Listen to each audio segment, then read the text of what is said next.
تزکیہ اور تربیت کے 4 راستے ہیں، 4 راستے۔ ایک ہے صحبت کامل، صحبت کامل، کسی نیک انسان کی صحبت، اللہ کے نیک بندے، اللہ کے مقرب بندے کی صحبت۔ دوسرا ہے جلیس صالح، جلیس صالح، جو اس کو اس کی کمی بیشی پیار سے بتا سکے۔ تیسرا ہے تنقید اعداء، ہر انسان کے کچھ چاہنے والے ہوتے ہیں، کچھ نفرت کرنے والے ہوتے ہیں، وہ کیا کیا کہتے ہیں، چونکہ وہ نیکی میں بھی برائی ڈھونڈتے ہیں، اس کو سننا۔ اس کی ایک مثال تو آج تک ملتی ہے، شیخ سعدی سے کسی نے پوچھا کہ تم نے یہ سب کچھ کیسے حاصل کیا؟ کہا اپنے دشمنوں سے۔ کہا وہ کیسے؟ دشمنوں سے کیسے؟ کہا دشمن ہمیشہ برائی ڈھونڈتا ہے، اچھائی نہیں ڈھونڈتا۔ جو وہ میری کمی اچھالتے میں فوراً اس کو چھوڑ کے پیچھے ہٹ جاتا تھا۔ اور چوتھا ہے محاسبہ نفس، محاسبہ نفس، کوئی بھی نہیں ہے تو خود اپنا محاسبہ کہ یہ غلط ہے، یہ ٹھیک ہے، یہ کیا ہے، یہ نہیں کیا ہے، ٹھیک ہو گیا۔ تبلیغ میں اللہ تعالیٰ نے اپنی قدرت سے یہ 4 چیزیں جمع کی۔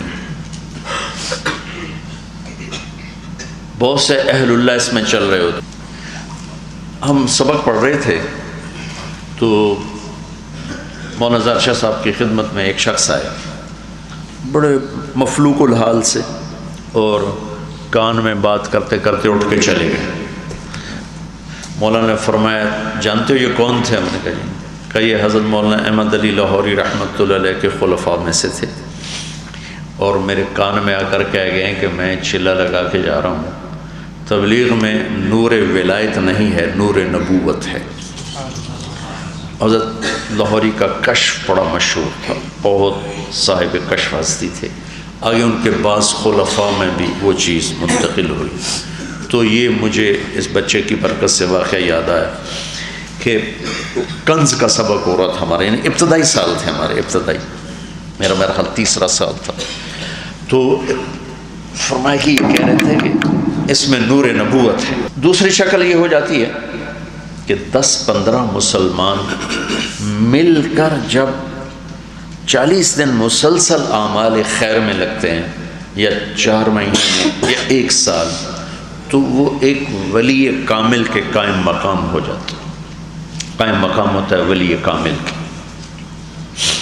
جس سے زندگی بدلنا شروع ہوتی، وہ بھی صحبت کامل کا درجہ پا لیتی ہے۔ وہ چیز کہ وہ 10 آدمی 15 آدمیوں کا مسلسل دعوت تعلیم ذکر عبادت خدمت، دعوت تعلیم ذکر عبادت خدمت، اس میں لگنا، اس میں لگنا، اس میں لگنا، تو وہ تزکیہ اس سے ہوتا چلا جاتا ہے۔ اور اس لیے تو لوگوں کی زندگیاں بدل رہی کہ وہ ایک صحبت کامل کا مرتبہ بن جاتا ہے۔ 10-15 درمیانے درجے کے مسلمانوں کا اکٹھے ہو کر چلنا ایک ولی کامل کا درجہ اختیار کر لیتا۔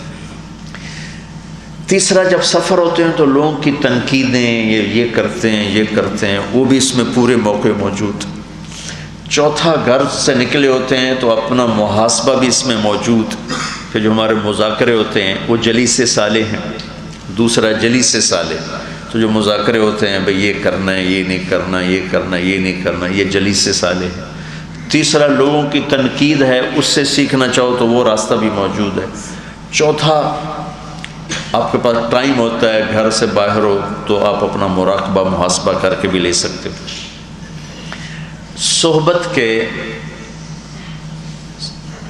مواقع بھی موجود ہیں، محاسبہ نفس کے مواقع بھی موجود ہیں، جلیس صالح کے مواقع بھی موجود ہیں، اور تنقید اعداء کے مواقع بھی موجود ہیں۔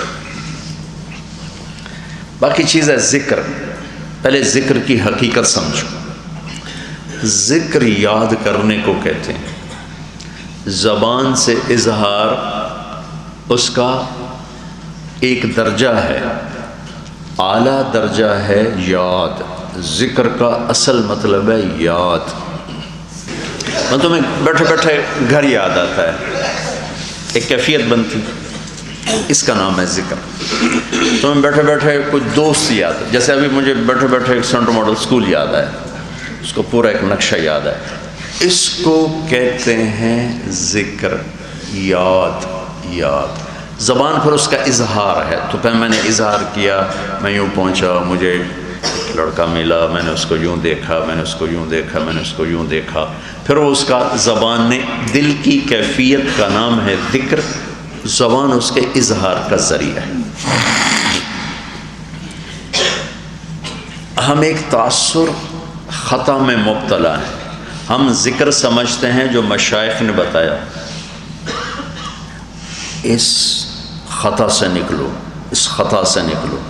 ہم ذکر سمجھتے ہیں جو مشائخ بتائیں، جو میرے نبی نے بتایا اس کو ذکر ہی نہیں سمجھتے۔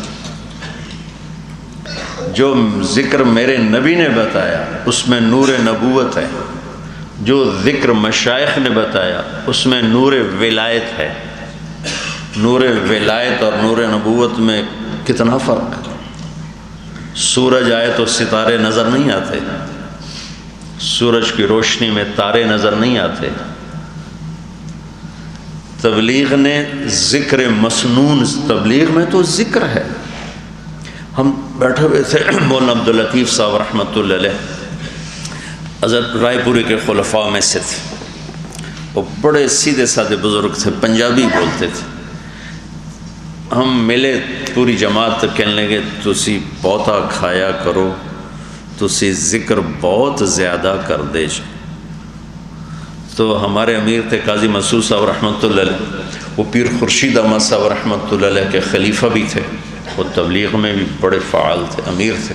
کہنے لگے حضرت ہم تو صرف مسنون ذکر، ہم کیا ذکر کرتے ہیں، ہم تو کوئی زیادہ ذکر نہیں کرتے، ہم تو بس یہ 3 تسبیح پڑھتے ہیں صبح شام کا، یہی تا ذکر ہے۔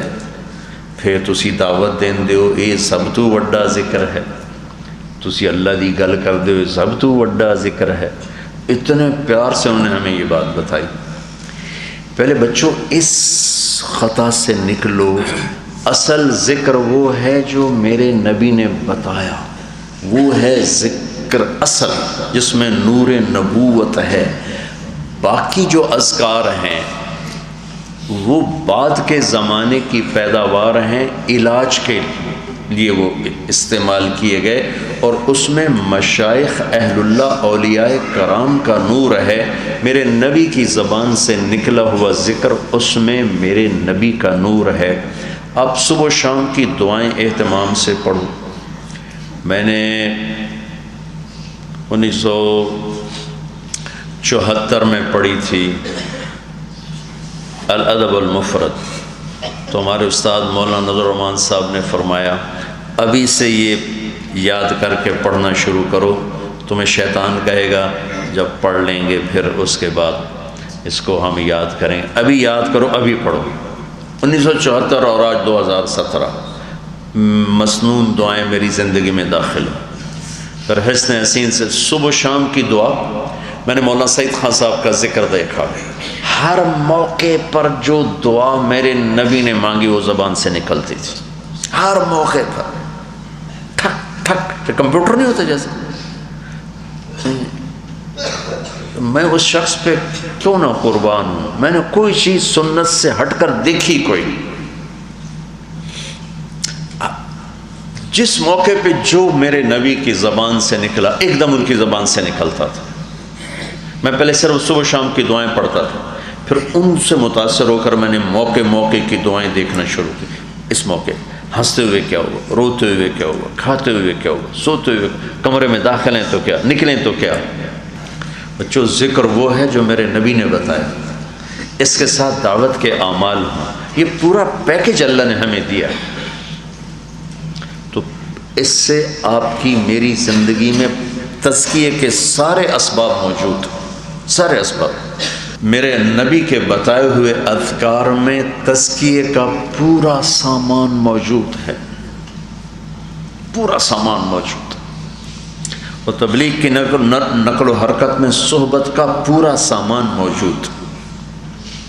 اس لیے میں کہہ دوں حاشا وکلا میں تقابل کرتا ہوں، نہ تردید کرتا ہوں، نہ تنقیص کرتا ہوں. تمہارا ذوق ہے مبارک ہو، لیکن اس کو فارغ ہونے کے بعد تمہیں شوق ہے تصوف میں آگے جانے کا تو تم کسی سے بیعت ہو جاؤ، مجھے کوئی اشکال نہیں، کوئی اشکال نہیں. ہاں جو میری ترجیحات ہیں وہ میں تمہیں بتاتا رہوں گا. میری ترجیحات میں تبلیغ ہے، یہ شکل تبلیغ نے قائم کی. تبلیغ اس وقت بازار میں بکنے والا سودا ہے، اور اس کے افادے استفادے کی شکلیں اس سطح پر آئی ہیں کہ قرن اول کی یاد تازہ ہو گئی. اور وہ ان لوگوں نے تبلیغ سے استفادہ کیا ہے جو آج تک 14 صدی میں اس کی مثال نہیں ملتی کہ گونگے دائی بن کے چل رہے. کبھی سنا گونگے دعوت دے رہے ہیں؟ ایک گونگا میں نے پہلے بھی شاید تمہیں بتایا، گونگا اندھا بھی تھا. گونگوں نے کیسا اندھا بھی تھا. تو میں نے مجھے ایک ساتھی نے بتایا کہ ایک اندھا ہے اور گونگا ہے، اس سے روزہ لگا چکا ہے، چلہ لگا چکا ہے. میں نے کہا وہ کیسے لگا لے، مجھے بتاؤ وہ کیسے سنتا ہے، کیسے سمجھتا ہے. اس کو لائے تو اس کا بھی وہی حال تھا. اس کا ترجمان اس کی انگلی پکڑ کے ایسے اشارے یوں انگلیوں کے ساتھ کچھ کھیلتا تھا، تو اس کی انگلی پکڑ کے وہ اشارے کرتا تھا، وہ مجھے بتاتا تھا. اب وہ 3 چلے لگا چکا. مجھے ایک اشارہ سمجھ میں آیا، میں نے کہا اس کو جاؤ کھانا کھلاؤ، میں نے کہا اس کو جاؤ کھانا کھلاؤ. تو اس نے اس کا ہاتھ پکڑ کے یوں کیا اور منہ پہ مارا. اس کو اٹھا کے کھانے پر لے گیا. تو یہ سودا بازار میں اس وقت بک رہا ہے اور ہدایت کا ذریعہ بن رہا ہے. اس لیے میں تو تمہیں وہی کہوں گا جو تمہارے لیے زیادہ انفع ہے. باقی میرا جبر کوئی نہیں. یہاں 4 دیواری سے نکلنے کے بعد آپ اپنی خانقاہ بنا کے بیٹھ جاؤ، مجھے کوئی اعتراض نہیں. جس بھی خیر کے کام میں لگو، آپ اللہ کے فضل سے ہمارا ہی کام کر رہے ہو. لیکن مالک کی خواہش ہوتی ہے کہ اس کا سودا قیمتی سے قیمتی ہو کے بکے. میری خواہش ہوگی کہ آپ اعلیٰ سے اعلیٰ شکل میں استعمال ہو. دلوں پر قبضہ تو میرا کوئی نہیں. ٹھیک ہے.